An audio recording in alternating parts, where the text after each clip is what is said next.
Привітання, мой маленький друже.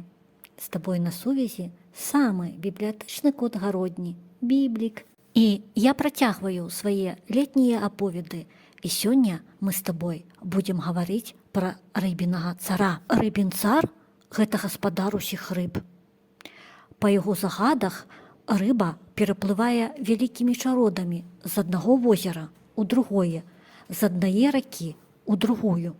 У выніку чаго адны месцы пусцеюць, а другія перапаўняюцца рыбаю.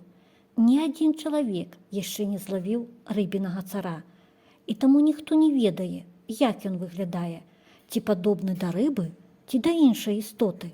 А паколькі я жыву ў бібліятэцы і прачытаў процьму кніг, то я паспрабую яго апісаць.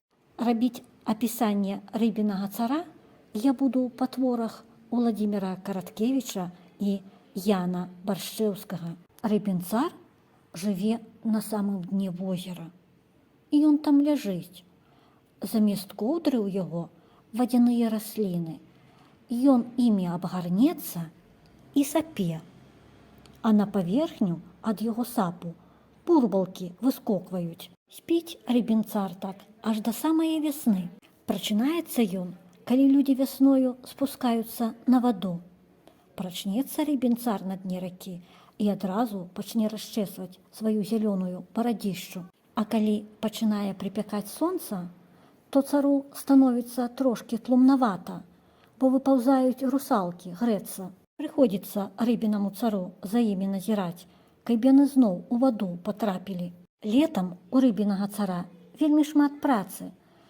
Трэба адну рыбу з аднаго возера пераправіць у іншае. Усім трэба знайсці харч і месца для ікрамёту. А рыбін цар любіць і гарэзнічаць. У нерад замест рыбы можа часам падкінуць і жабіну, а кароў, якія стаяць у вадзе, выдаіць да апошняй кроплі.